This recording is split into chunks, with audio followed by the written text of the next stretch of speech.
So when we're talking about genocide, what are the ways that we see it start?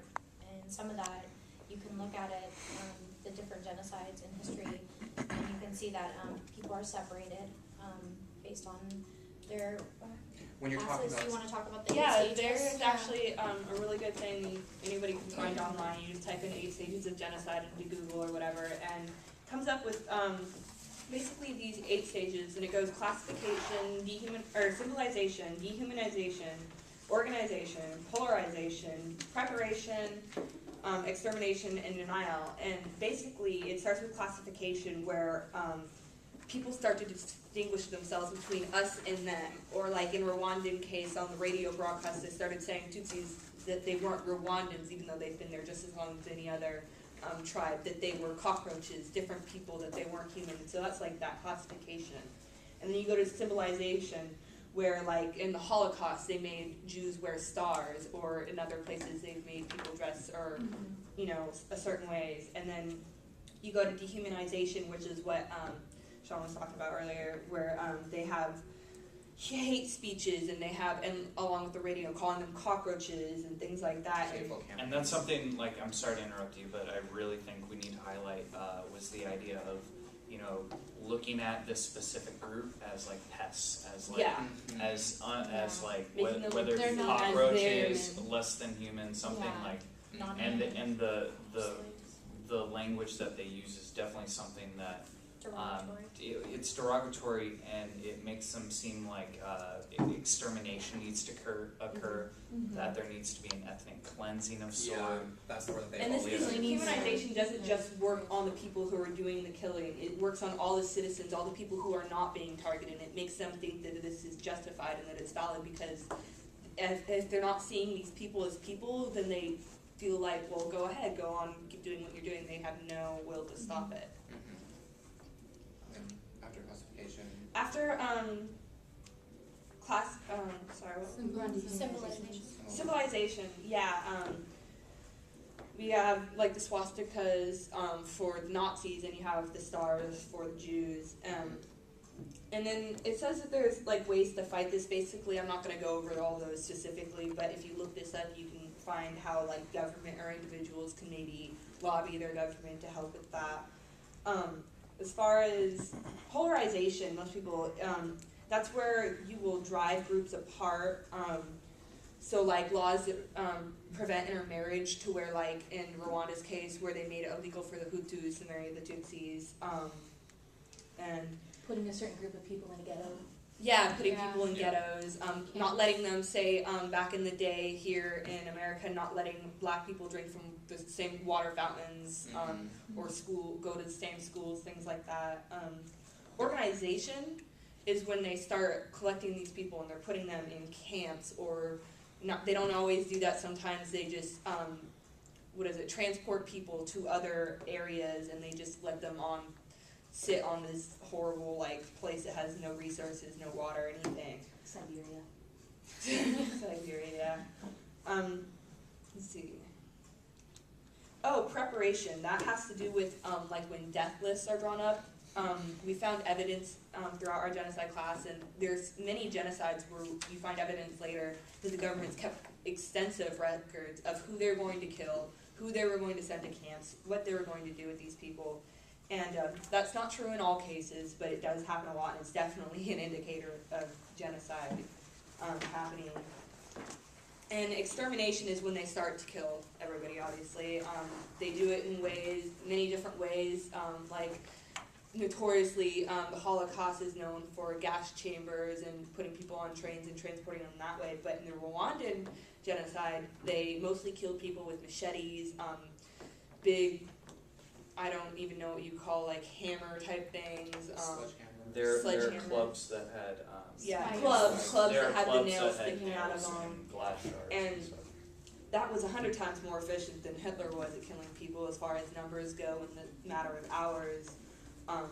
They just went from village to village.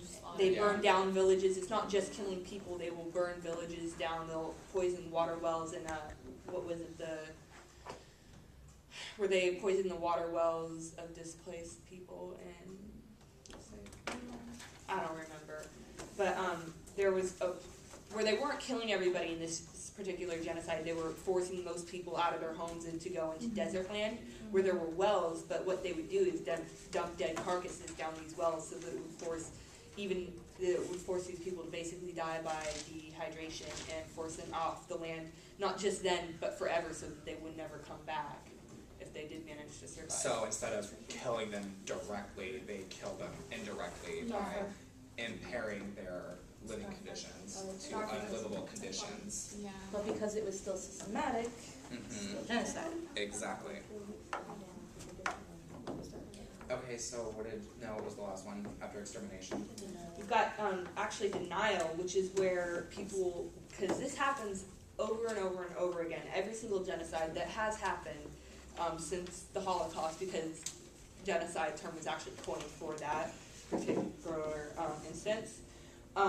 Basically, the American government specifically has always denied that it's happened, and they say it's either ethnic cleansing or tribal war or just conflict of some kind. And it's not just the United States. It's not just in the United States. That's just an example. It happens over and over again. Could you And say actually, that again? I'm sorry. Could you make the what were you saying about denial? Talking about that last stage of denial. And I want to talk about. It says things to like kind of combat that denial, and also the countries who commit the genocide. Also, they are the biggest ones on their denial. Of course, they say it didn't happen. Well, it's like I would Germany now will say that they took 4 years off.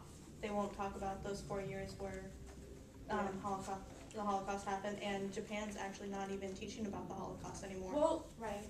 And also with Germany, they say that the gas things were not big enough to hold the humans. I mean, they find a lot of but ways to still, deny Germany it. doesn't deny that it happened anymore. Because if you publicly deny the Holocaust in Germany, you You go can to get jail. arrested. Yeah, They've it's- outlawed some movies about the Holocaust or about Hitler. Like they outlawed yeah. the They don't movie want to with Tom basically. Cruise. They don't want. They admit that They it don't happened, talk but they about don't it. want people to talk about it. So they don't want people to Yeah. know exactly what happened. They want to downplay it as much as possible. Can I but say- they do admit to it. Can I say that while the genocides are going on, I would argue that almost the international community itself is almost in denial that it's going on. Yeah, that was my Absolutely. point at first when I started with saying the U.S. does that. The weird thing is, though, right now in Darfur, which is the only genocide that has been admitted as being a genocide by the U.S. government, while it was still actually going on, the UN came back after the United States did their study and declared that it was genocide. They went back, did their own study, and actually said that it wasn't genocide. So that's a really big problem when the UN is disputing these facts that are so obvious to anybody who knows what this is and who actually has the information to look at. Well, it's because people like countries like China and the Russian Federation are making money off of arms deals going on in Sudan, and they don't necessarily want to acknowledge what's going on with their own private corporations. But to be fair, we ourselves, I don't know, it's a big political game and nothing happens on the international level. And if you guys want to argue that, I'm more than happy to. I was going to say, basically the only thing you can do to combat this denial, because this is, things have already happened. The genocide is either already going on or has completed. And basically international tribunals are the best thing you can do. I think from what we've learned, it's a lot harder to do a tribunal in the area where the genocide actually occurred, because it's the government itself that would have to prosecute itself. But to get international courts together, which is still hard because you have to go and get somebody, and either have the people that you're trying to prosecute come willingly, or you need to force them. And there's so many laws that make it really nearly impossible to do that. But Well, a lot of times what they do is, because these are government officials, these are like the head of their country. What they do is they block off any access from their country from anyone else getting this information and figuring out what's going on. Darfur did that. They even kicked out Red Cross. yeah, we see that in Yeah. Darfur. First, I don't know who's kicked Red Cross out of our country. I think our